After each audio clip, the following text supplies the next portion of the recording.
On today's edition of Why is Twitter Mad, we have probably the most tame beach skin I've ever seen in my life. Twitter's newest obsession with Marvel Rivals is Squirrel Girl's Sunshine Squirrel MVP animation, where you can see half of her butt cheeks, and to be honest, her butt looks like it's a continuation of her thighs. Like, you can see where her butt would start, but you do not see much cheekage. I would consider this a thigh shot more than an ass shot. It looks more like she's straight thigh, all back, no booty, rather than this horrible depiction of ass cheeks that Twitter would have you believe. The MVP animation shows her behind, sure, but there's no actual definition in the cheekage to even be worried about why her butt's there to begin with. In the skin, you can't see her cleavage. It's fully covered up. You can barely see her midriff. I think the most gooner thing about the skin is the fact that her grippers are completely out. I mean, heck, even her shoulders are covered up, and we're upset about 2 seconds of an MVP animation. Come on, let's be honest. Most Squirrel Girls aren't getting MVP. Do I get MVP when I play Squirrel Girl? Yeah, sometimes. I mean, how many Squirrel Girls players do you actually see out there that wreck shop and get MVP? It's not many. So you're upset about a screen that you probably aren't even gonna see half of the time, okay? I, for one, think the skin looks phenomenal. I love it. I've been waiting for more Squirrel Girl skins because she's probably one of my favorite DPS to play. I'll play Hella, but you know what? If I'm gonna be so honest, I think Hella would benefit from some kind of gooner amplification because I think she just looks awful, really. When I play video games, I want to play cute girls. Squirrel Girl, in her base skin, she kind of looks like she smells. That was the vibe that I got from her. She looked smelly.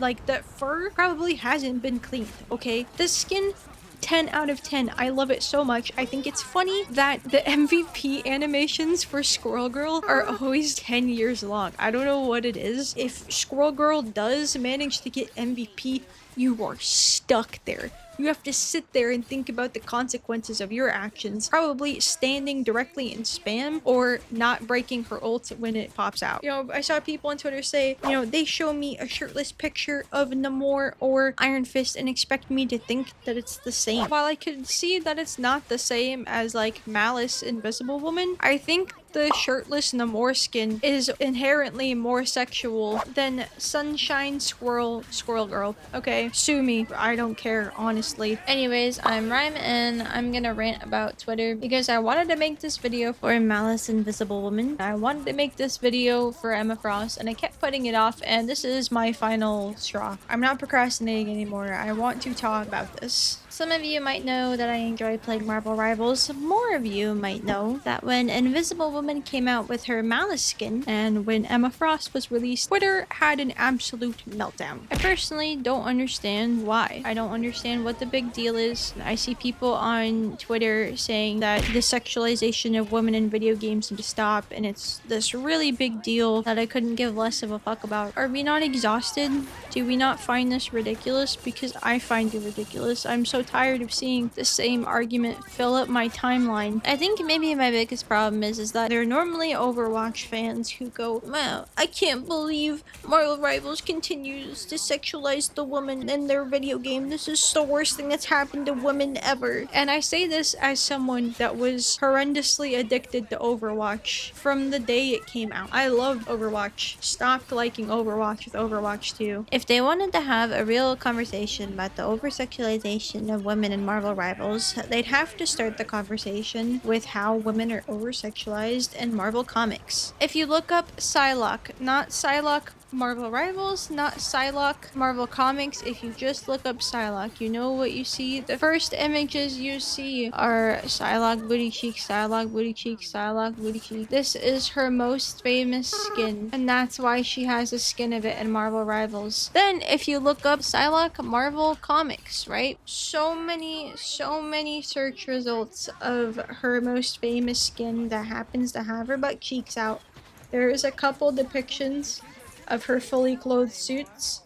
Not many. If you look up Emma Frost, the first result is from her wiki page, where you can see her multitude of skins that are significantly more revealing than her base skin in Marvel Rivals. And in the back, the very back, you can see her X Revolution skin. People tweaked out about her X Revolution skin in Marvel Rivals, where You're not even gonna be seeing her tits. You're not even gonna be seeing the cleavage that you pay for. That in fact, you're paying for the enemy team to see the cleavage. You don't get to enjoy any of that. She's wearing a coat tail, so you can't see her butt or thighs really. But like I said, if you wanted to have a real conversation, you would have to start the fight with the comics as opposed to the video game that's deriving all of its skins and its IP off of the comics. I don't see why titties or booty cheeks or giggle physics in a game is a big problem. You can call me whatever you want for it, but I don't see how this contributes to how women are treated at all. I think most people are able to understand the difference between pixels on a screen and a real life woman.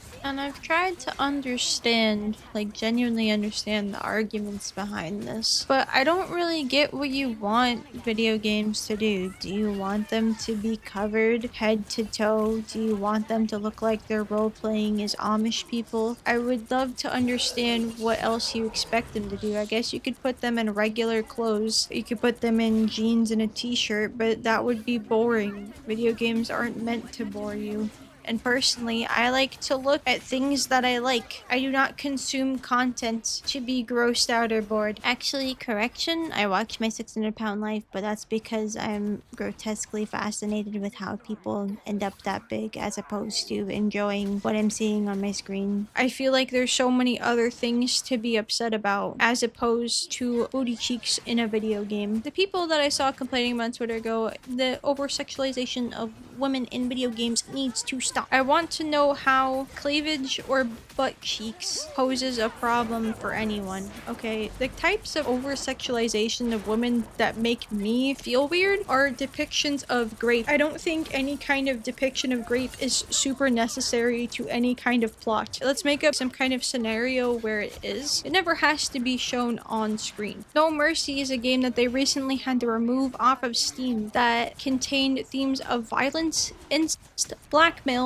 and unavoidable non-consensual and just in case if you couldn't tell what kind of game it was, the description of the game before it was taken down off of Steam was No Mercy is a 3D choice-driven adult visual novel with a huge focus on incest and male domination. After your mother's affair shatters your family, you take on a new role, not to fix what's broken, but to claim her for yourself. What the actual fuck am I reading? Okay, moving on. Unveil her deepest secrets, subdue her, and make all women yours. I think if you wanted to have discussions of the over-sexualization of women in video games, this would be prime real estate. I don't think jiggle physics in my Marvel Rivals video game is anywhere near as horrific as what I just read to you. That was probably the most disgusting and repulsive thing I have read and even had to see with my own eyes. And you want to know what I saw on Twitter earlier today? I saw a pair of feet with vaginas in them. Some kind of movie poster. I don't even know, okay?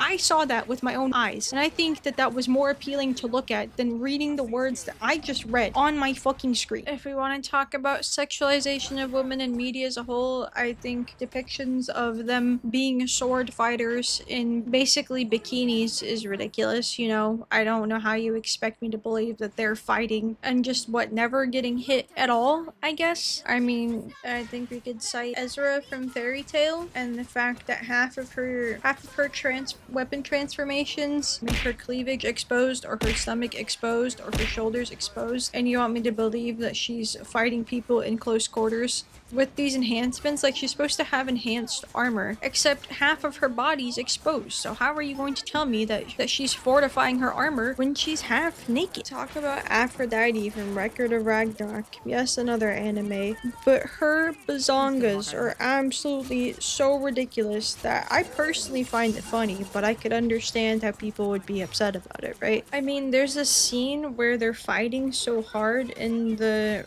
arena that it creates a gust of wind that sets her titties flying in the wind. Like, those things were flapping. And then I'm pretty sure it's season 2, I don't know if season 1, but season 2, she has 2 statues, one to hold each bazonga. These are things that I could understand being like, hey, this doesn't make sense and I'm upset about it. But what I don't understand or accept is being upset about jiggle physics and a thigh shot and Marvel Rivals. Thank you so much for watching. If you like this video, please consider liking and subscribing. I stream live on Twitch at twitch.tv/RyanBT, and YouTube thinks you might like this video.